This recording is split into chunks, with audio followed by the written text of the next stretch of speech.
Right now at 6, a Portland neighborhood shocked after a deadly shooting at a family-owned market. I mean, you always hear they're the nicest people, and they really are. Plus, parts of Washington underwater. Literally 4 to 5 feet above the historic mark of these rivers. The emergency response as rain continues to fall. Then meet the new city administrator with big plans to reshape Portland. And later, a low Detroit lake could get even lower the next few years. Find out the U.S. Army Corps of Engineers plans for a deeper drawdown.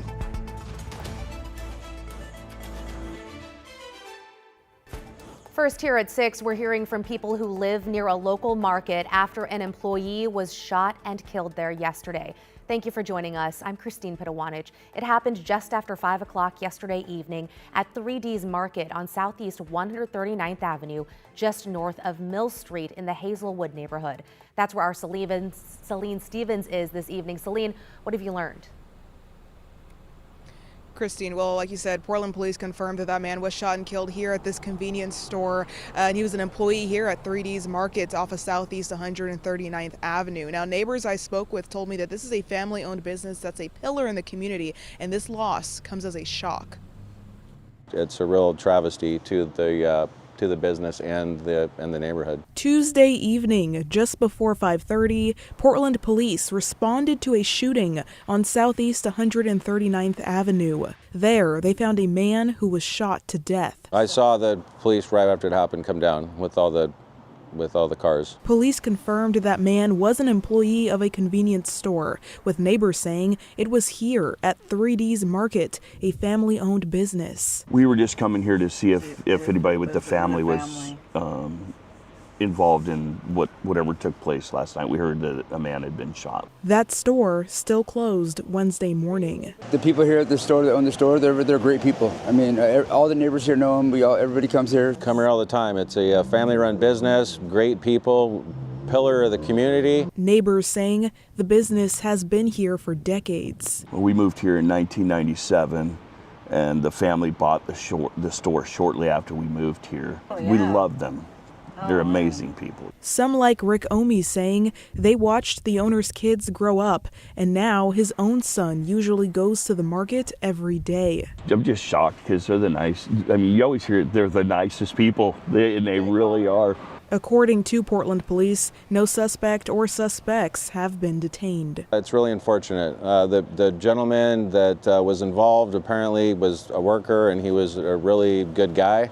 Very kind. Our prayers go out to the family who owns the store, regardless of who's involved.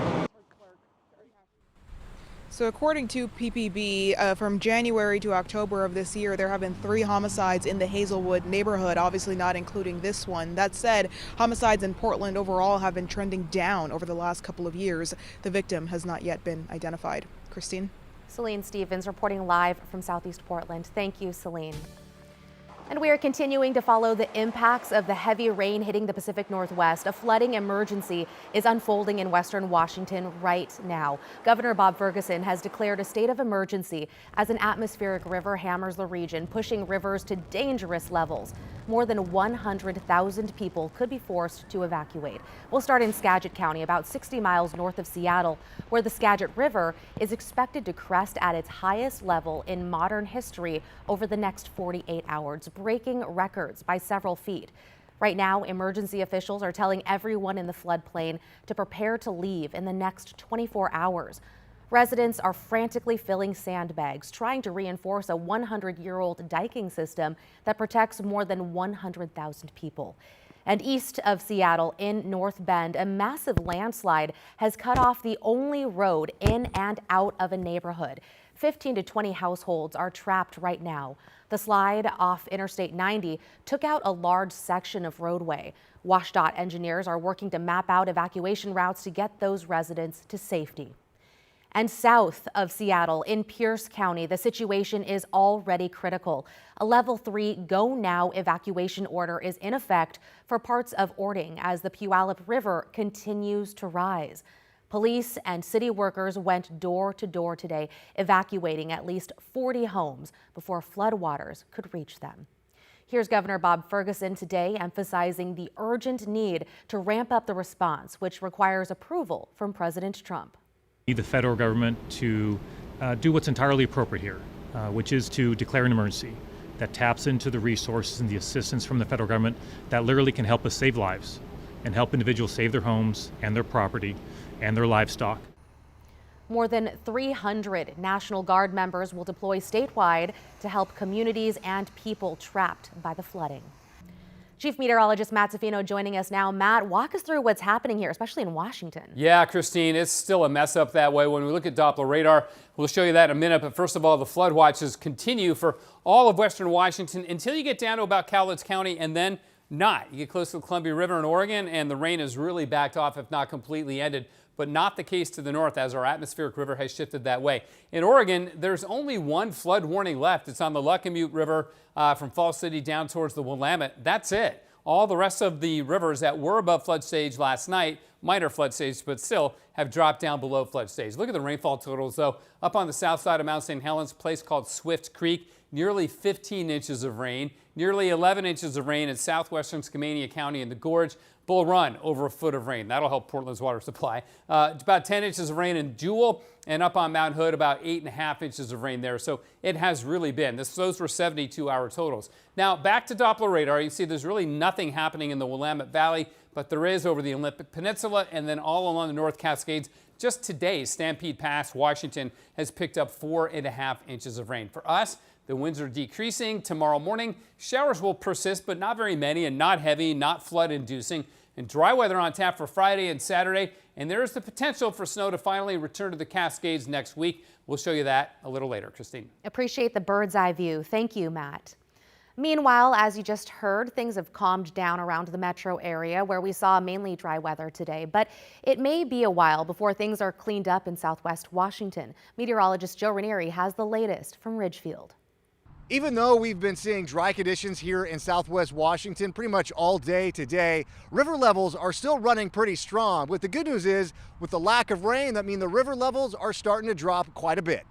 Southwest Washington took the brunt of not only one, but two storms that brought heavy rain and wind over the last couple of days.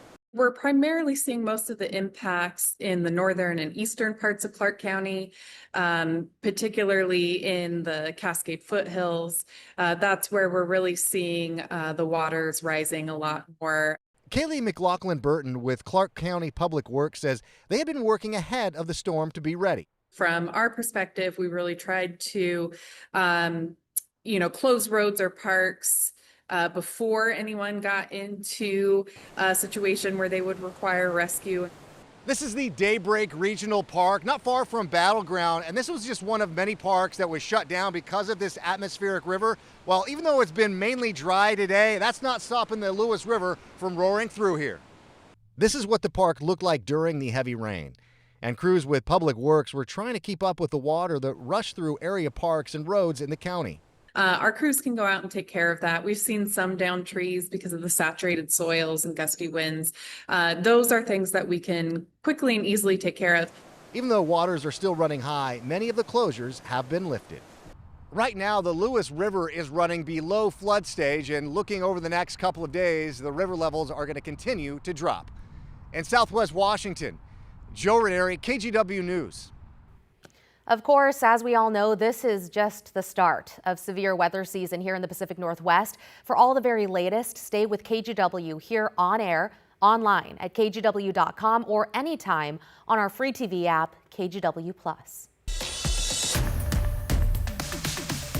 In your headlines, the FBI is asking for the public's help as agents work to identify more victims of convicted sex offender Aaron Pizer. The 41-year-old pleaded guilty to sexual abuse of minors on the Confederated Tribes of the Umatilla Indian Reservation. Court documents say Pizer abused 3 children under the age of 16 between 2016 and 2024, both on and off the reservation. Investigators believe there could be more victims. If you have any information or need to file a report, call or email the FBI. In an update, the Benton County Sheriff's Office says community tips have helped them identify a body found in the Willamette River last month. They say 34-year-old Jonathan Smith from Albany was found floating near Hyack Park on November 29th, but he was never reported missing. The Sheriff's Office is thanking community members who responded to tattoo images, which helped confirm his identity. The Sheriff's Office wants anyone with information about Smith's death to contact them. And Portland City Council has unanimously approved Raymond Lee III as its next city administrator. Lee most recently served in the same role in Greeley, Colorado. At an introductory news conference this afternoon, Lee spoke of his vision for the role, which includes forming a bridge between Portland's City Council and the mayor's office. Lee pointed to homelessness and the cost of living as two areas he is hoping to address, and discussed ways to lower the cost of housing in the city. The 41-year-old also acknowledged the city will most likely have budget concerns in the years to come. Tough decisions are going to have to be made as we go through this budget year and probably some future budgets as we look at the structural component of how we provide services as a community. Lee is taking over for current city administrator Michael Jordan, who will retire at the end of the month. We'll hear much more from Lee coming up at 6:30. Washington County is getting a boost to fight shoplifting and organized retail theft. The district attorney's office received more than $1.5 million from the state, the largest grant of its kind in Oregon. The money will help law enforcement investigate theft crews, support prosecutions, and upgrade security for small and medium-sized businesses. And today, the Federal Reserve lowered the interest rate by a 1/4 percentage point. It is the third cut in a row. But the decision at a 9-3 vote was not unanimous. Of the 3 dissenters, 2 voted for no cut at all, and the third wanted a steeper cut of 1/2 point. That vote came from new member and ally to President Trump, Stephen Myron. The Fed also hinted it could be done cutting rates for a while. So this kind of hits savers and opposite as borrowers. So if you're somebody who has, large cash holdings and have been enjoying these 4.5%, 4% interest rates for the last couple of years, we're probably going to see those starting to decline. Banks and credit unions will start decreasing rates along with the Fed. It's a great time to reevaluate your overall financial plan. Meet with a financial advisor. After the decision, Fed Chair Jerome Powell said the Fed is, quote, well positioned to wait and see how the economy evolves from here.